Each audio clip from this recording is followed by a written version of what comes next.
Welcome back, and in this video we're going to continue to talk about Diocletian's reforms, and we're going to talk about the aftermath of Diocletian's reign. Last video I spoke about Diocletian's political reforms, and I introduced his efforts to reform the economy of the Roman Empire.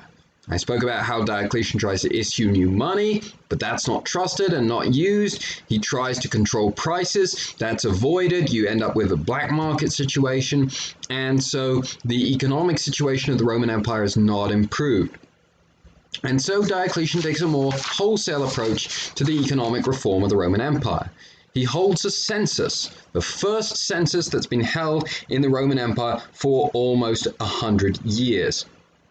And we have a census every 10 years. You can just imagine the disorganization that federal funding, for example, would be in now if we were basing those kinds of allotments on the census that was taken in 1920.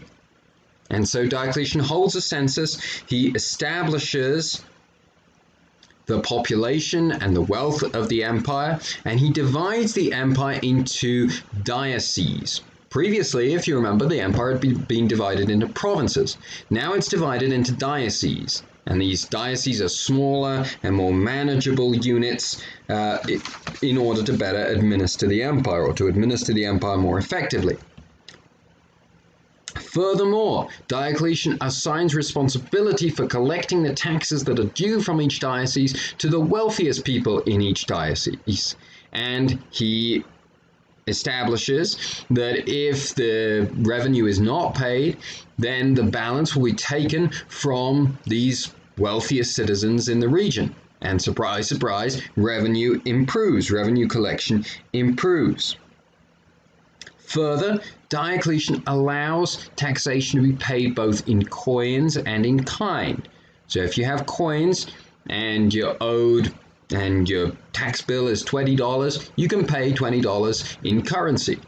On the other hand, you can also pay your $20 in however many loaves of bread and grain. This is a great move for the recovery of the Roman economy, the economy of the Roman Empire, because it means that from now on, the empire is getting stuff that's of value. Every time someone pays in grain, or pays in food, or pays in crops, pays their tax bill, that's something valuable that the empire now has. So the empire has no longer just got worthless money that they're trying to pay their armies with. They've got something valuable they can use to pay for the loyalty of their armies and maintain the stability of the government. It also means that you're establishing, it's a very effective way to establish value for the currency of the empire. So now it's pretty clear.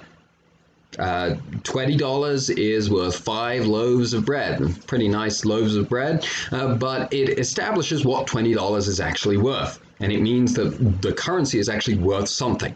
So this is the way in the end, after some initial drawbacks, that Diocletian restores the economy. Now, in the year 305, Diocletian retires and said that this is his greatest achievement. After a century of political upheaval, constant turnover, and military coups, Diocletian rules in relative peace and security for 20 years and then retires. He retires to his great mansion where he grows cabbages. Now, however, with his retirement, he has to put the tetrarchy into practice. He has to explain how this new method of government and succession is going to work for the Romans. First of all, he forces the other Augustus, the other senior emperor, his name Maximian, to retire with him. And he promotes the two Caesars whose names were Galerius and Constantius, to become Augusti. So the two junior emperors, Galerius in the east, Constantius in the west, they now become the senior emperors. However, Diocletian refuses to nominate the son of Maximian or the son of Constantius to be the new Caesar. He says, we're done with dynasties, it's purely meritocratic. And he nominates two new Caesars, named Severus, like Severus Snape, and Maximin. And so people ask, was this a giant blunder? If Diocletian had promoted these sons, whose names are Maxentius and Constantine, would it have made for more stability. Otherwise, you have these kind of powerful figures who are on the loose, who are discontented. Or, if he had made them Caesars, as their fathers wanted them to be made Caesars, would he have been creating dynasties that would have fought with one another? It's very difficult to say. What we do know is that Constantine, who's the son of Constantius, was being held as a hostage in Nicomedia. He was being held as a hostage in Nicomedia to ensure the loyalty of Constantius. Diocletian, and then Galerius, the senior emperor in the east, who's the more powerful emperor because the eastern half of the empire is more wealthy and more stable, says, Constantius, you can be the emperor, but if you step out of line, if you try and make yourself emperor of the whole empire, we're going to kill your son. And so Constantine, very famously, hearing that his father is dying, knowing that this is his one chance to either escape and become emperor or to become a loose end who might be killed, gets Galerius drunk, gets him to sign him a safe conduct, escapes from Nicomedia, rides and outraces those sent in pursuit of him, and comes to Britain to be with his father Constantius when his father Constantius dies. After his father's death, the army makes Constantine the emperor, or declares that Constantine is the emperor. And Constantine sends Galerius a picture of himself dressed in his imperial regalia, and Galerius is furious and has the picture burned. So now what's going to happen? Diocletian comes out of retirement and says, okay, we're going to allow Constantine to be a junior emperor, and we're going to promote the other emperor of the West to become the new Augustus. But at this point, you have a rebellion that's led by Maximian. Maximian and his son Maxentius say, we were good. We obeyed Diocletian. We didn't rebel. We didn't break out. We didn't make ourselves emperor. If this is how it's going to be, then maybe we want something for ourselves. Maximian comes out of retirement. Maxentius declares that he's going to be the emperor. And now you have a civil war breaking out. You have Galerius and people who are loyal to kind of Diocletian's vision for the Tetrarchy. You have Maximian and Maxentius who are in it for themselves. And you have Constantine who's in it for himself. Maximian is defeated and commits suicide, and then Constantine defeats Maxentius at the Battle of the Milvian Bridge.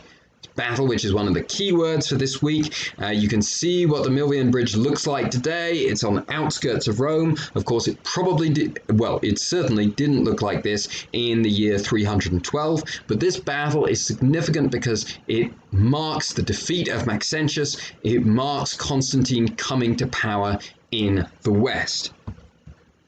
With the defeat of Maximian and Maxentius, Constantine is now unchallenged in the western half of the empire. He controls the western half of the empire, and he now no longer claims to be a successor of Diocletian. He claims to be the successor of the great emperors, and Diocletian was a great emperor too, but Constantine claims to be a successor of the great emperors that existed before the 3rd century crisis. He says, I'm going to restore the glories of Rome before this period of chaos and division and coups and war. I'm going to restore the Rome of Julius Caesar and Octavian Augustus.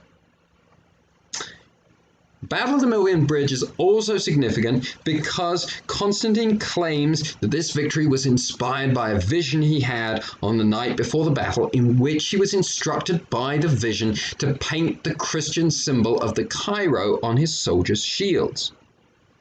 And immediately after this victory, he issues the Edict of Milan. The Edict of Milan, which is the last key word of this week, made Christianity legal. So now, after this period of persecution, when Diocletian and then Galerius after him had tried to wipe out Christianity, Constantine says it is now okay to be a Christian and publicly practice Christianity in the empire. He also makes Sundays the market day throughout the empire. What does this mean? It means that Christians who are servants, house servants, or servants in the fields, now can attend church and can worship on Sundays because their masters and mistresses are going to be going to the market. So this is really important for Christianity, and it shows you that the idea of the weekend and Christians celebrating the weekend as a time when Christians went to church, this is really baked into one of the earliest periods of Western civilization, and it goes back to Constantine. So now we have to talk a little bit about Constantine and Christianity. Why does Constantine do this? Perhaps we know, for example, that Constantine's father Constantius was the emperor who persecuted Christians the least, even under Diocletian, even when Diocletian was trying to wipe out Christianity in the empire. This is probably largely connected to the influence of Constantine's mother, Helen or Helena, who was a Christian. And so she influenced Constantius and Constantine to both have greater levels of respect and tolerance for Christianity. Some people have claimed that Constantine chose Christianity for political reasons. The idea was that he felt that he could adopt Christianity and therefore he could create this religion that through him would unify the empire. In the end, this doesn't make sense. Remember that there are lots of private cults that are emerging in the religious context of the Roman Empire at this time. Christianity is just one of a number of options that would have been available to Constantine if Constantine was trying to do this. And Christianity has had its name really blackened by this period of persecution. Christians are seen as by a significant number of people as kind of a dangerous faction and dangerous religion. If Constantine had wanted to pick one of these private cults and promote it as a way to unify the empire, Christianity was basically the worst idea, the worst possible option.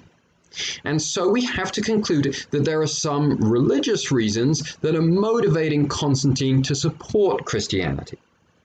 Now, we still have to remember that at this time in his life, Constantine was still a pagan.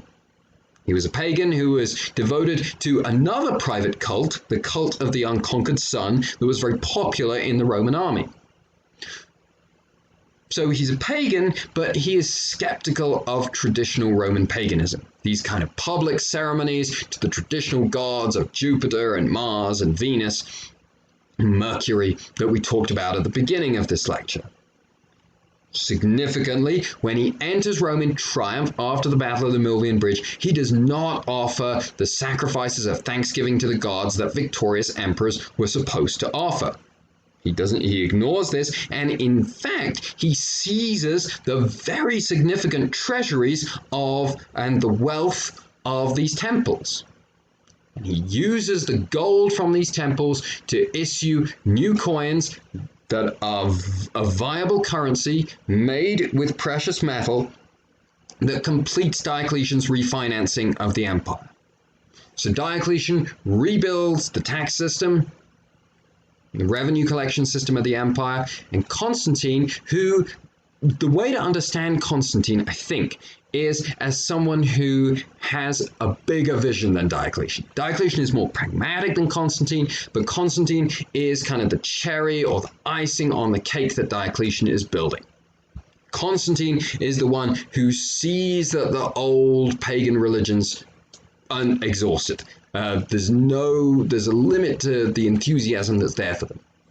And that using the gold from the temples to refinance the empire will complete the economic recovery that Diocletian had begun. And so this is the vigor and the genius of Constantine that comes on the back of Diocletian's genius and helps fulfill Diocletian's reforms. And finish talking about Constantine's completion of Diocletian's reforms in the next video.